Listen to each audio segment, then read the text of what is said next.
Bismillahirrahmanirrahim. Alhamdulillahirabbil alamin. Allahumma shalli wa sallim ala sayyidina Muhammadin miftahi babi rahmatillah adada ma fi ilmillah salatan wa salaman daimaini bidawami mulkillah wa ala alihi wa sahbihi. Assalamualaikum warahmatullahi wabarakatuh.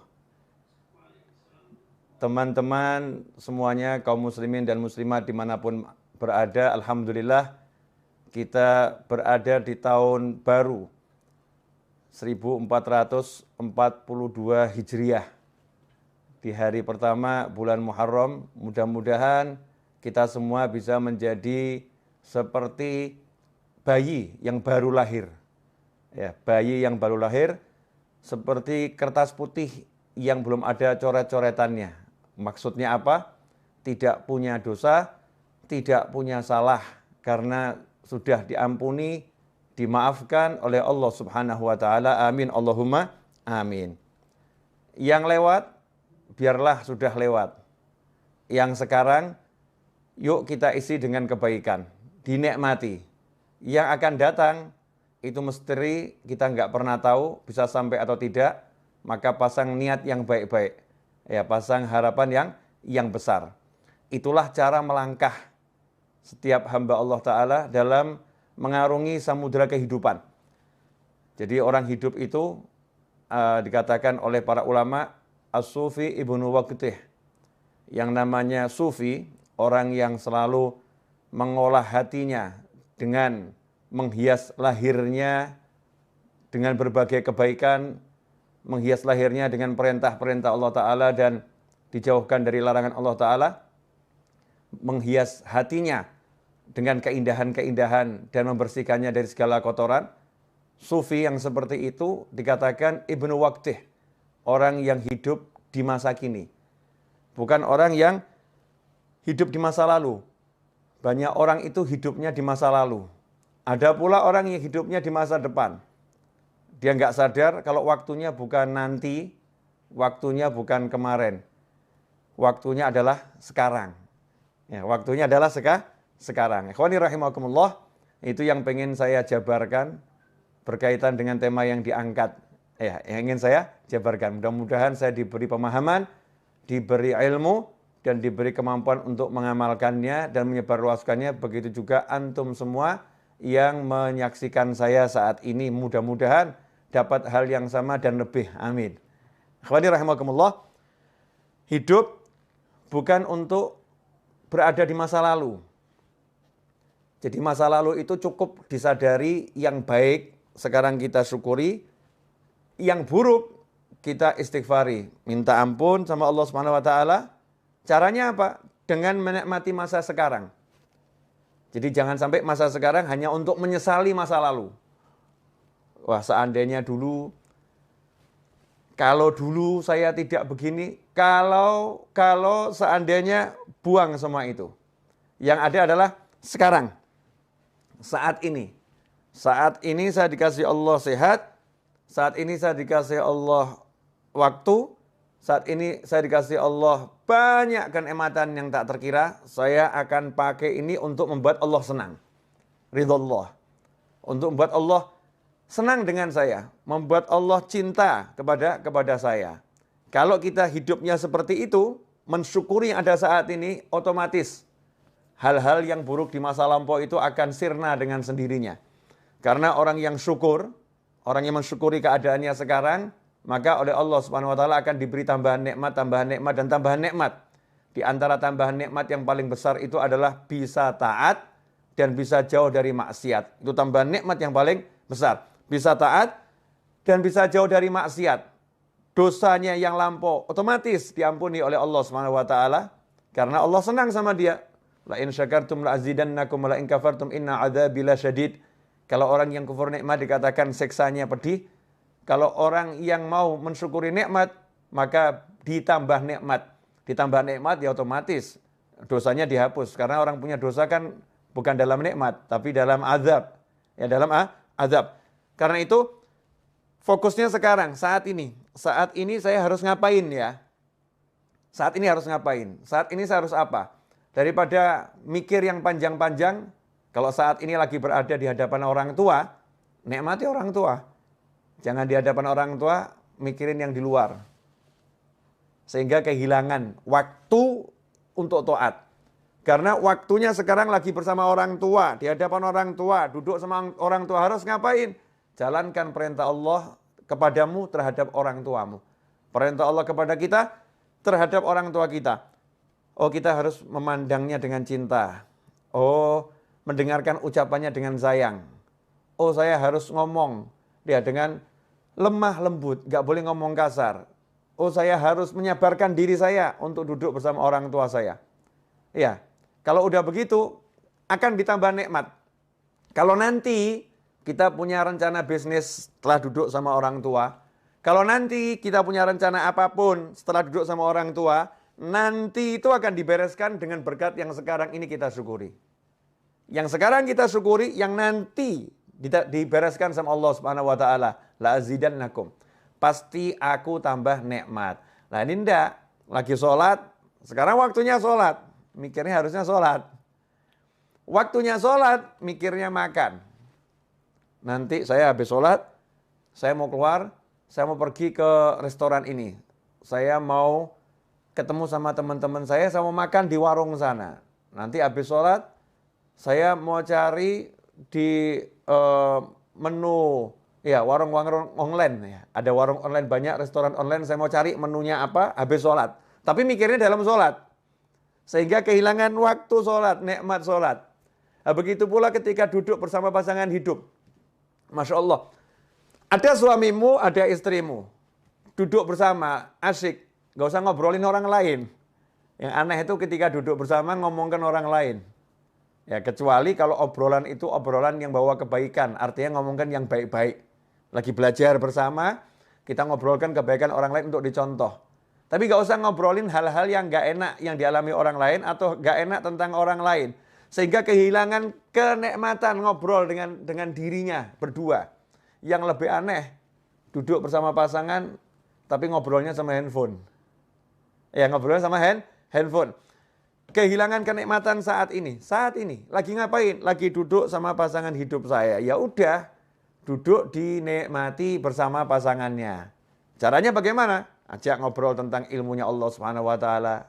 Ya, ajak ngobrol tentang bagaimana sholat, ajak ngobrol tentang bagaimana zikir. Bukan ngobrol yang enggak ada manfaatnya, menyesali masa lampau. Wah, kemarin itu ya, seandainya saya jadi transaksi, saya akan dapat duit banyak. Oh, enggak jadi kok dibahas. Ya, enggak jadi kok dibahas. Wah, seandainya kemarin itu kita beli rumahnya, kita akan untung sekian. Oh, enggak dibeli kok dibahas. Enggak dibeli kok dibahas. Jadi hidupnya di masa lampau. Duduk bersama pasangannya bukan ngobrolkan akhirat. Yang diobrolkan al-fulus, wal duit, dinar, wa dirham. Yang diobrolkan cuma uang dan uang dan uang. Ad-dunya, wa dunya, wa dunya. Sehingga enggak ada kenikmatan. Dalam obrolan itu bahkan susah rahmat mau turun. Rahmat mau turun itu susah. Karena obrolannya bukan dalam taat pada Allah Subhanahu wa ta'ala. Coba kalau duduknya itu ngobrol tentang ketaatan. Masya Allah. Nikmat. Contoh tentang ketaatan, bab masakan itu ketaatan loh. Suami sama istri duduk. Makan sayur asem. Suaminya ngomong, enak bener nih sayur asemnya nih. Ini kan lagi ngomentari makanannya istri. Ya, bersama istri di meja makan. Atau di tempat makan. Enak bener ini, Masya Allah. Seger badan jadinya rasanya. Istri yang jawab, ini Mas bisa aja. Padahal ini gak enak nih pasti ini. Nyindir-nyindir ini. Enggak nih enak bener ini. Kelihatannya obrolan biasa. Tapi ini taat. Sebagaimana disebutkan dalam sebuah riwayat. Dudukmu bersama pasangan hidupmu untuk menyenangkan hatinya. Di jalan Allah Ta'ala lebih utama daripada iktikaf. Di masjidku ini 1 tahun. Kama qala SAW. Di riwayat seperti itu. Itu nikmat. Kemudian yang lebih menyedihkan lagi, waktunya sekarang untuk melamunkan masa depan. Melamunkan. Nanti kalau rumah itu laku, saya mau beli mobil. Nanti kalau tanah yang di sana laku, saya mau beli rumah. nanti, sementara dia sekarang nggak mau kerja. Jadi sekarang ini hidupnya cuman nganggur, nggak mau bergerak. Nah ini kasihan nih. Ini namanya bukan punya cita-cita. Itu namanya melamun dalam syariat. Jadi cita-cita sama melamun itu beda. Ya, dikatakan kalau yang cita-cita itu bagus, tapi kalau melamun itu dari syaitan. Kalau melamun itu dari setan. Apa bedanya orang melamun sama cita-cita? Kalau orang punya cita-cita, nanti kalau rumah itu laku, saya mau beli mobil. Ya. Kalau sekedar begitu namanya ngelamun. Kalau cita-cita dia tidak pakai ngomong kalau nanti rumah itu laku. Waktunya sekarang langsung dipakai untuk jual rumah. Iklan sana, iklan sini, telepon sana, telepon sini. Ini rumah saya jual, banting harga, diskon 200%. Masya Allah.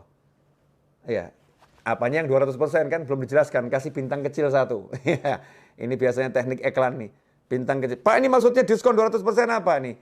Ya, 200% itu maksudnya begini, biaya ini saya hapuskan semua. Hilang biayanya itu. Nih, buat orang mau telepon, teknik periklanan dipelajari. Kemudian dia mulai ambil tasbihnya. Dia baca sholawat sebanyak mungkin, tawassul dengan sholawatnya. Mudah-mudahan ada pembeli yang datang. Nah ini namanya kalau rumah itu nanti laku, saya mau beli mobil. Misal begitu. Kalau tanah yang di sana laku, saya akan hajikan Bapak. Masya Allah. Itu bagus, tapi ngelamun. Ya melamun jelek. Cita-cita bagaimana? Kalau rumah itu laku, tanah yang di sana laku, saya akan hajikan Bapak. Langsung mana KTP-nya? Nah, daftar tidak butuh biaya kok. Mana KTP-nya? Diurus semuanya, udah bergerak nih ngurus. Kemudian mulai proses menjual di sana. Itu namanya bukan duduk melamun. Tapi orang punya cita-cita. Itulah niat. Ya, makanya setelah hijrah, setelah Fathul Makkah, la hijrata ba'dal fathi. Setelah Fathul Makkah tidak ada lagi yang namanya hijrah. Dalam arti pindahnya dari Makkah ke Madinah. Walakin jihadun wa niyah. Yang ada adalah kesungguhan dalam berjuang dan niat yang baik. Nah, niat itu apa? Qasdu syai' muqtarinun bi fi'lih. Niat itu punya satu cita-cita yang segera diiringi perbuatan. Qasdu syai' muqtarinun bi fi'lih. Punya cita-cita, punya harapan, langsung ada aksi. Itu namanya niat. Kalau nggak ada aksi namanya malah melamun. Nah, di tahun yang baru ini jangan kita jadi orang yang sibuk melamun. Tapi jadilah orang yang sibuk beraksi. Jadilah orang yang sibuk mewujudkan cita-cita. Ya, cita-citanya mulai diwujudkan dengan apapun yang bisa, sebisanya. Karena itu tadi dalam profile picture saya dikatakan hidup bukan untuk dipikiri. Ya, bukan cuma mikiri hidup kok seperti ini ya, punya suami kok kayak gitu ya, punya istri kok seperti itu ya. Nggak nyelesain masalah. Ngomongkan yang nggak enak itu membuat semakin tidak enak. Memperbincangkan yang jelek membuat semakin jelek. Ya, memperbincangkan yang negatif menjadi energi yang negatif. Ngomong yang baik-baik maka menjadi yang baik. Ini yang ngomong bukan saya, yang ngomong Nabi Muhammad SAW. Man kana yu'minu billahi wal yaumil akhir fal yaqul khairan au liyasmut.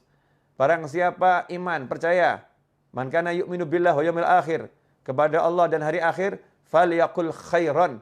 Hendaknya dia ngomong yang baik. Ngomong yang baik. Kalau tidak bisa, diam saja. Bahkan sampai komentari makanan yang nggak enak itu nggak boleh. Kalau suka, makan. Ya. Kalau suka, makan. Kalau enak itu dikomentari yang positif. Kalau nggak enak, diam. Nggak usah dimakan. Dan diam, jangan dikomentari. Karena mengomentari makanan yang nggak enak itu nggak boleh. Ya, mencela makanan itu nggak boleh. Tapi Habib, saya pengen ini masakannya jadi enak. Ini makanannya nggak enak. Gimana cara komentarinya? Ya, komentari yang cerdas. Yang sesuai syariat. Caranya gimana? Makanan ini enaknya luar biasa. Kalau garamnya dinaikkan sedikit. Ya, garamnya tambah sedikit, enaknya luar biasa. Positif. Bukan hal yang negatif. Itu yang diajarkan Nabi Muhammad SAW. Rasul nggak suka kita ngomong yang negatif, ngomong yang jelek-jelek, ngomong yang buruk-buruk. Ngomong yang buruk mendatangkan keburukan. Ngomong yang jelek mendatangkan kejelekan. Suasananya nggak enak. Ruhaniyahnya nggak enak. Karena itu ikhwani rahimakumullah, hidup bukan untuk dipikiri. Mikirin yang kemarin-kemarin apalagi, Masya Allah. Kemarin saya kok, sholat subuhnya terlambat ya. dulu ya sholat subuhnya terlambat. Mikirin doang. Mikirin tok. Ya, nggak ada manfaatnya. Bukan begitu caranya. Caranya apa? Cukup dengan satu kalimat dalam hati, kemarin saya banyak dosa, sekarang saya mau banyak taat. Selesai. Jadi bukan waktunya habis untuk mikir, kemarin kok sholat subuh begini ya, kemarin ya sholat zuhurnya begini ya, kemarin mikir aja. Waktunya mikir yang tadi itu, kalau udah untuk aksi, Masya Allah. Langsung dia banyak sholat sunnahnya. Ditanya sama orang, kenapa kamu banyak sholat sunnah? Wah, sholat saya yang dulu-dulu tidak beres nih. Ini sunnahnya buat nambah ini. Kemudian dia kodok sholatnya. Kodok, kenapa kamu kodok sholatmu? Wah, dulu saya sering subuh nggak sholat ini. Sekarang saya mau kodok sekarang ini. Saya mau kodok sekarang. Jadi bukan hidup dalam lamunan, tapi hidup dalam aksi. Kalau udah hidup kita dalam aksi ketaatan, maka hidup itu akan penuh dengan kenikmatan. Kalau hidup dalam aksi ketaatan, maka hidupnya akan penuh dalam kenikmatan. Karena itu para ulama mengatakan nikmat yang kami rasakan dalam hati ini, nikmat yang kami rasakan dalam hati, kalau para bisnismen, para raja, para penguasa mengerti nikmat yang kami rasakan, mereka akan berjuang untuk merebutnya dari kami dengan apapun yang bisa mereka lakukan.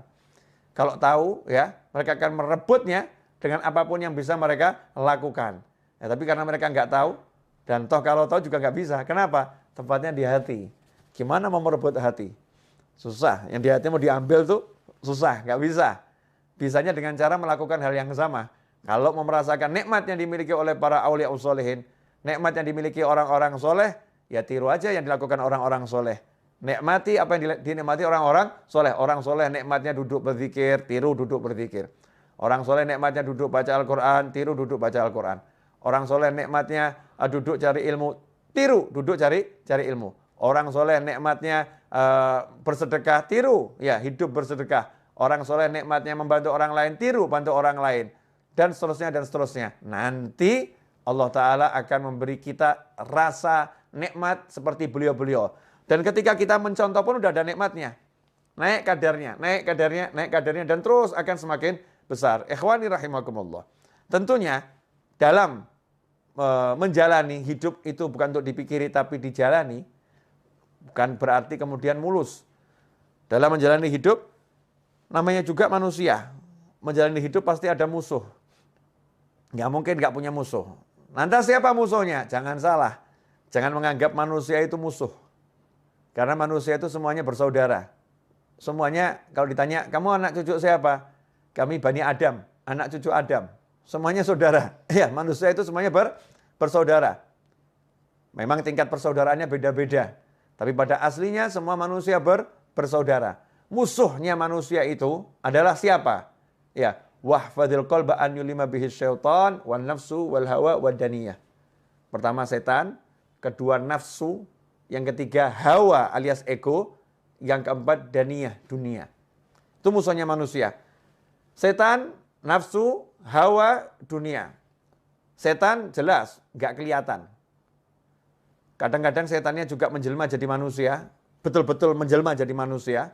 Kadang-kadang, dan itu sering, setannya menggunakan manusia, masuk dalam tubuhnya manusia, berbicara sebagai manusia, bertindak sebagai manusia, menulis sebagai manusia, padahal semua itu setan yang melakukannya, setan yang mengontrolnya, setan yang berbuatnya. Itu musuh yang pertama. Kemudian nafsu. Nafsu itu adalah kendaraan. Karena nafsu adalah keinginan. Kalau nggak punya nafsu, bahaya. Nggak punya nafsu makan, nggak punya nafsu minum, nggak punya nafsu hidup, repot tuh. Jadinya putus asa. Nafsu itu untuk dikendalikan. Dia kendaraan, dikendalikan. Kalau nafsu dituruti, jadi musuh. Makan, pengen makan. Makan terus, jadi musuh, jadi penyakit. Ya. Kemudian nafsu-nafsu yang lain. Kalau diturutin, jadi maksiat. Na'udzubillah min dzalik. Makanya dikendalikan. Hawa. Wah, ini hawa ini kendaraan iblis terbesar. Karena sifatnya sifat turunan iblis. Apa itu? Ego. Tidak mau dikalahkan. Ya, hawa itu ego. Tidak mau dikalahkan. Maunya menang sendiri. Itu ego. Nah, makanya iblis dilaknat karena dia punya ego yang besar. Disuruh sujud kepada Nabi Adam alaihissalam, iblis tidak mau. Karena itu iblis diusir dari rahmatnya Allah Ta'ala. dibuang dari rahmatnya Allah Ta'ala, nggak dapat rahmatnya Allah Ta'ala. Karena itu dikatakan iblis dilaknat. Kenapa? Karena dengan egonya dia nggak mau sujud, dia sombong kepada Allah Subhanahu Wa Ta'ala. Sombongnya itu dengan tidak mau menjalankan perintah Allah untuk sujud kepada Nabi Adam alaihissalam. Ini ego. Nah kalau kita jadi muslim jangan dikendalikan ego. Nggak mau dikalahkan. Jadikan ego kita tuh ego yang baik. Ya, saya kalau baca Al-Quran nggak mau ada yang mengalahkan saya ini. Saya mau paling hebat sendiri baca Al-Qurannya. Tapi kalau ada yang mengalahkan senang, alhamdulillah ya. Ternyata dia lebih hebat dari saya. Jangan sampai egonya ego yang negatif, nggak mau dikalahkan. Misal, biasa ngurusin masjid. Masjid sebelah kok ngundang ustadznya ustadz nasional yang jamaahnya banyak. Masjid kita ngundang ustadz itu, ustadznya nggak mau datang. Egonya muncul, nggak mau dikalahkan. Buat segala macam cara, kalau di tempat saya nggak bisa, di tempat dia juga harus nggak bisa. Ya akhirnya membuat berbagai fitnah. Gimana caranya biar pengajiannya batal? Ini ego yang buruk. Naudzubillah min dzalik. Di kantor, ya nggak mau dikalahkan jabatannya dengan kawan-kawannya. Dengar kok ada satu kawannya naik pangkat, mau diletakkan di jabatan yang lebih tinggi. Wah, nggak mau dikalahkan dia, nih muncul egonya. Terus gimana caranya? Dia cari kelemahan kawannya itu, kemudian dia fitnah gimana caranya, yang penting biar namanya jatuh. Ini namanya ego. Naudzubillah min dzalik. Kemudian dunia, masya Allah, segala sesuatu selain Allah Ta'ala. Ini tidak boleh ada dalam hati kita. Mau istri, mau anak, mau suami, ya siapapun selain Allah nggak boleh ada dalam hati. Bolehnya masuk hati harus lewat Allah Subhanahu Wa Ta'ala. Harus bismillah, harus ada Allahnya. Anak ada dalam hati karena Allah. Mencintainya karena Allah. Menyayanginya karena Allah. Makanya begitu anaknya nggak mau sholat, orang tuanya harus marah. Ya, orang tua harus marah. Nah, itu namanya karena Allah Subhanahu Wa Ta'ala. Pasangan hidup, istri. Istri kalau menghalangi suami untuk bekti sama orang tuanya, suaminya harus marah. Nggak bisa. Saya tidak bisa mencintaimu mirip orang tua saya. Apalagi lebih. Mirip saja nggak bisa. Nomor satu, cinta saya harus orang tua saya. Begitu Allah saya ngajarin saya. Begitu Allah saya perintahkan saya. Dimasukkan istri ke dalam hati juga karena Allah Subhanahu Wa Ta'ala. Pekerjaan boleh masuk dalam hati kalau karena Allah Subhanahu Wa Ta'ala. Ini saya mau cari nafkah. Pekerjaan ini penting untuk berikan nafkah kepada keluarga saya yang halal. Tapi karena Allah nggak takut kehilangan pekerjaan. Karena Allah kok. Ya kalau emang dia harus hilang, nanti kan Allah akan mendatangkan yang lain pekerjaannya. Ya Allah akan kasih yang lain. Semua dikembalikan karena Allah, karena Allah, karena Allah. Kalau udah punya seperti itu, menghadapi manusia model apapun, hidup untuk dijalani. Ketemu yang seperti apapun, yang penting pasang niat yang baik, pasang niat yang besar, kemudian jalani tanpa harus difikiri. Nanti gimana ya? Kira-kira saya bisa dapat rezeki besar nggak ya? Kira-kira nanti saya dipecat nggak ya? Nanti lagi yang dibicarakan. Nggak usah bahas nanti, sekarang kamu syukuri, sekarang kamu nikmati. Habib, Ustadz, Kiai, sekarang saya jadi pengangguran, barusan di PHK. Salah, kamu bukan pengangguran. Tapi kamu dipindahkan dari satu lapangan pekerjaan ke banyak lapangan pekerjaan yang lain. Tadinya kamu cuma kerja di satu kantor, sekarang kamu di PHK, berarti kamu punya kantor unlimited. Karena kamu bisa buat kantor model apapun. Yang jadi masalah, kamu mau nggak? Ya, kamu mau atau tidak? Kamu menganggap dirimu pengangguran atau dirimu adalah orang yang punya kesempatan kerja lebih besar? Terserah, itu pola pikir kita masing-masing. Mau mikir yang benar atau mikir yang salah. Kalau udah bisa gitu, enak itu. Dimanapun kita hidup yang ada adalah asyik. Karena orang yang syukur itu nggak akan berada dalam sengsara. Orang yang syukur selalu dalam nikmat dan nikmat dan nikmat dan nikmat. Ikhwani rahimakumullah. Nah, merdeka. Ya itulah orang yang merdeka. Orang yang merdeka itu seperti ketika Pak Karno dan Bung Hatta serta tokoh-tokoh nasional, para ulama memproklamirkan kemerdekaan. Maaf, belum ada negara yang mengakui secara tertulis Indonesia sebagai negara. Belum ada. Kalau mikir gitu, kapan merdekanya? Ini kita belum kontak ke negara-negara lain loh. Ada yang dukung enggak ya? Nanti kira-kira gimana ini kalau setelah kita proklamirkan seperti apa ya? Kalau mikir begitu nggak pernah merdeka Indonesia. Tapi langsung pekik merdeka diteriakkan, 17 Agustus 45 diproklamirkan, ya merdekalah kita. Setelah itu baru kita urus. Bergerak. menjalani kehidupan kemerdekaan. Pasang niat yang besar menjadi bangsa yang merdeka. Hasilnya apa? Merdeka. Ada kurang lebih 10 negara memberikan dukungan atas kemerdekaan Indonesia. Diawali Palestina, Mesir, Yaman, Saudi Arabia, dan seterusnya. Bisa kita baca di sejarah kemerdekaan bangsa kita ini. Ikhwani rahimakumullah. Ya, itulah cara berpikir orang yang sudah mengerti. Ya, sudah mengerti bahwasanya hidup itu untuk dijalani bukan dipikiri, tentu dengan niat-niat yang baik. Nah, kemerdekaan ini pada hakikatnya adalah bebas dari penjajahan. Sementara saat ini kita sebagai pribadi manusia, kita sendiri nggak bebas dari penjajahan nafsu. Masya Allah. Penjajahan nafsu, misal nafsu merokok. Nafsu merokok. Dikasih tahu sama dokter, Bapak ini sakit paru-paru, agak berat Pak, harus berhenti merokok. Kalau Bapak lanjutkan, nyawa Bapak bisa melayang. Ini karena nafsu merokoknya kuat, nyawa itu melayang nggak dipikirkan, udah mati urusannya Allah. Nanti kalau udah takdirnya mati ya mati, kalau belum waktunya ya nggak akan mati. Pakai dalil takdir pula ini. Untuk menuruti hawa nafsu pakai dalil takdir. Dia nggak bisa mengendalikan nafsunya ini. Rokok berhenti dulu ya, saya lagi sakit nih, berhenti kamu. Nggak bisa. Nggak bisa ngomong gitu sama rokok, nggak bisa. Baru sama rokok saja udah dijajah. Masya Allah, itu yang bab rokok. Ada lagi yang bab lain. Ya, kebiasaan yang negatif. Ya, kebiasaan yang negatif. Masing-masing kita ini punya sesuatu yang mungkin menuruti nafsu. Makan, Masya Allah. Dokter melarang ya berdasarkan ilmunya. Bapak tidak boleh makan ini mengandung kolesterol, ini membahayakan jantung Bapak. Tapi nafsunya suka ini, makannya enak semua ini. Ini kalau nggak makan begini rasanya nggak hidup, Masya Allah. Nggak makan begini rasanya nggak hidup, nafsunya itu.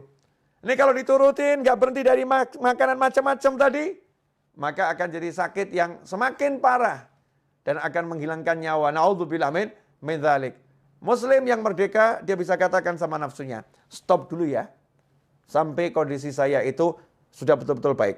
Nanti kalau udah baik, kita akan dialog lagi. Enaknya kamu saya makan 1 bulan berapa kali? Ya, dalam seminggu berapa banyak saya makan kamu nih.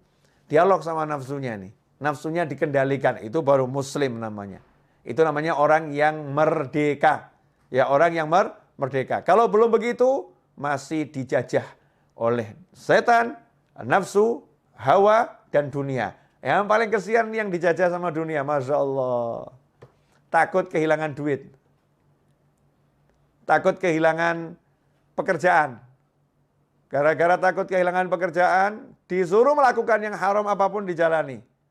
Daripada saya kehilangan pekerjaan, nyerempet haram dikit gak jadi masalah. Masya Allah. Nyerempet yang haram dibilang gak jadi masalah. Na'udzubillah min dzalik.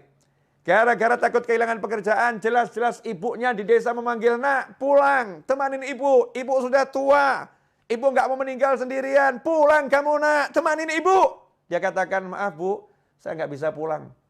Kalau saya pulang saya dipecat dari kantor. Takut kehilangan kantor. Gak takut kehilangan ibu dan ridho Allah subhanahu wa ta'ala. Masya Allah. Ini dijajah yang luar biasa oleh yang namanya dunia. Ikhwani rahimakumullah. Dunia ini bisa menjelma menjadi macam-macam bentuk. Ya, macam-macam bentuk. Segala sesuatu selain Allah yang ada dalam hati, mengalahkan Allah, mengalahkan aturannya Allah, itulah dunia. Ya, itulah dunia. Sekarang pilihan ada di tangan kita. Kita mau jadi manusia yang merdeka atau manusia yang terjajah. Kalau mau jadi manusia yang merdeka dan setiap muslim harus jadi orang yang merdeka, maka kita harus berjuang. Ya, jihadun wa niyah. Berjuang melawan nafsu. Berjuang melawan ego. Berjuang melawan syaitan. Berjuang melawan dunia. Caranya, ya dengan melaksanakan perintah Allah. Belajar setiap hari. Cari ilmu terus tanpa henti. Nabi Musa pun gak pernah berhenti cari ilmu. Walaupun udah menjadi Rasul, kalimullah. Yang diajak bicara langsung oleh Allah subhanahu wa ta'ala. Nabi Muhammad SAW tidak pernah berhenti minta tambahan ilmu. Walaupun ilmu beliau adalah ilmu langsung dari Allah subhanahu wa ta'ala. Ya, yang Allah katakan diwahyukan.